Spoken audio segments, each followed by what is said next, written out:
پوری دنیا میں بدنام کرنے کا سبب بن گئے. کاش کے موقع ہوتا میں اس پہ کچھ تفصیلی روشنی ڈال پاتا. یہ کوئی چھوٹی موٹی بات نہیں ہے. ہمارے نوجوان جو بھٹک رہے ہیں، برگشتہ ہو رہے ہیں اسلام کی غلط تشریحات کی بنیاد پر، بڑا مسئلہ ہے. کہیں قبر پرستی اور مختلف شکلوں میں شرک ہے، کہیں صوفیت نے اپنے پیر پسار کر مرد اور خواتین کو بیعت کے جال میں پھنسا کر قرآن حدیث سے دور لے جا کر غیر اسلام کے نام پر غیر اسلامی افکار کا خوگر بنا دیا. اچھے بڑے عوام تو عوام، خواص بھی. ابھی میرے سامنے ایک تحریر ہے ڈاکٹر اسرار صاحب، سنا بہت سارے لوگ متاثر ہوں کی قرآنی تشریح سے. ابن تیمیہ ابن عربی کا موازنہ کرتے ہوئے وہ کہتے ہیں کہ ابن عربی کا وحدت الوجود کی وہ تائید کرتے ہیں. وحدت الوجود یعنی پوری کائنات میں وجود صرف اللہ کا ہے.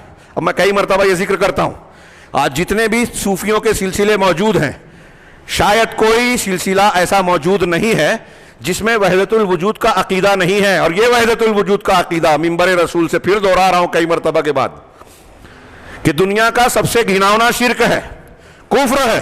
اور یہ میں نہیں کہتا، بڑے بڑے علماء نے بیان کیا ہے. ابن عربی کی کتابوں فصوص الحکم اور فتوحات مکیہ کے بارے میں علامہ ذہبی رحمہ اللہ نے فرمایا کہ اگر اس کتاب میں شرک اور کفر نہیں ہے تو پھر دنیا میں شرک اور کفر ہے ہی نہیں.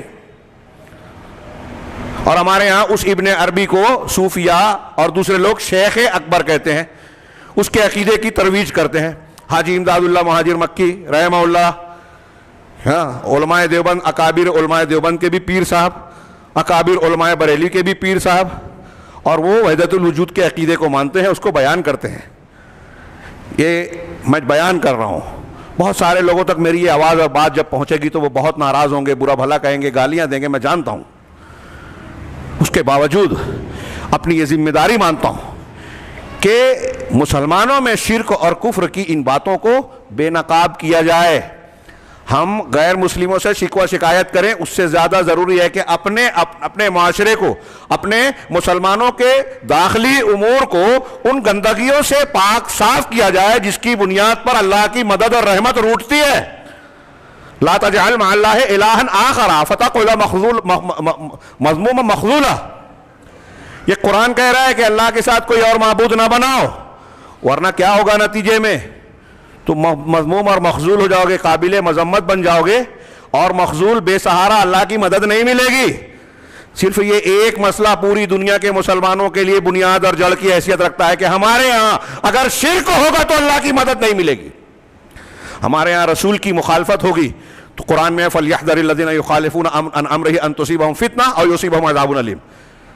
جو رسول کی مخالفت کرتے ہیں انہیں ڈرنا چاہیے کہ انہیں فتنہ یا دردناک عذاب پکڑ لے. فتنے سے مراد ایک تشریح کے مطابق، تفسیر کے مطابق دنیا کے عذاب ہیں.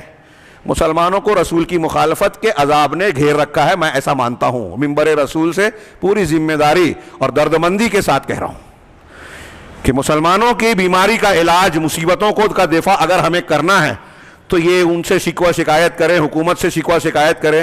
ارے فرقہ پرست ہیں، ان کے اپنے حکومت کے ان کے مقاصد ہیں، وہ اپنے دھرم اور مذہب پر چل رہے ہیں، وہ تو کریں گے. آپ کو جو کرنا ہے، ہم کو جو کرنا ہے، کر رہے ہیں کیا؟ اب مسلمانوں میں جو فرقے ہیں، فرقہ بندی کے نام پر، مسلک کے نام پر رسول کی سنتوں کو روند رہے ہیں. ابھی ہم نے دیکھا کہ جو مسئلہ زیر بحث آیا طلاق اور حلالے والا، اس میں ہی قرآن و حدیث کی تعلیم کو قبول کرنے اور بیان کرنے کے لیے ہمارے یہاں جرأت نہیں ہے. بڑے بڑے علماء ٹی وی چینل پہ آئے لیکن نہیں کہا کہ قرآن حدیث یہ کہتی ہے. یعنی دین کو بچانا اس سے زیادہ اہم مسلک کو بچانا ہے. یہ میں نے کوئی پہلی مرتبہ میں نہیں کہہ رہا ہوں، کئی جگہ میں نے کہا، اور یہ کہنا اس لیے ہے، دوہرا رہا ہوں کہ یہ بہت بڑا سنگین مسئلہ ہے.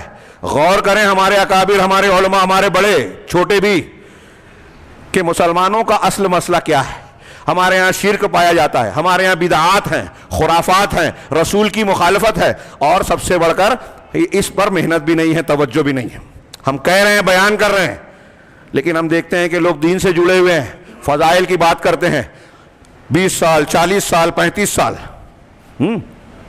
دین کی خدمت میں لگا دیا، لیکن اللہ کے انبیاء اور خاص طور سے جناب محمد رسول اللہ صلی اللہ علیہ وسلم جس تعلیم پر پوری توجہ اور زور دیتے تھے از ابتدا تا انتہا، سب سے پہلے توحید کی دعوت اور شرک سے ممانعت، عقائد کی اصلاح، منہج کی اصلاح، انبیاء کے تربیت کا طریقہ یہی تھا. کوئی ایک نبی بھی ایسا نہیں ہے جس نے توحید سے دعوت کا آغاز نہ کیا ہو. قرآن کی دلیلیں ہیں, تو وقت نہیں ہے کہ میں اسے پیش کروں. قرآن و حدیث میں بہت موجود ہے, آپ بار بار سنتے ہیں.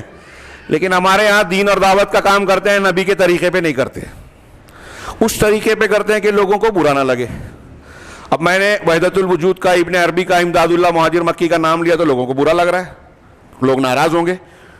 اب کوئی کہ اس طرح بیان کریں گے تو لوگ ناراض ہوں گے, لہٰذا ایسی بات بیان نہ کی جائے جس سے لوگ ناراض ہوں. جب آپ یہ سوچیں گے تو اصلاح کیسے کریں گے؟ نبی صلی اللہ علیہ وسلم اگر ایسا سوچتے تو کیا دین حق کو پیش کر پاتے؟ دین ہم تک خالص اور صاف ستھری شکل میں پہنچتا؟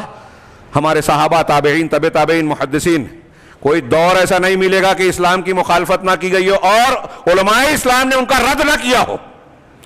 یہ رد کرنا بھی دین کی خدمت ہے, دین کی حفاظت اور دفاع کرنا.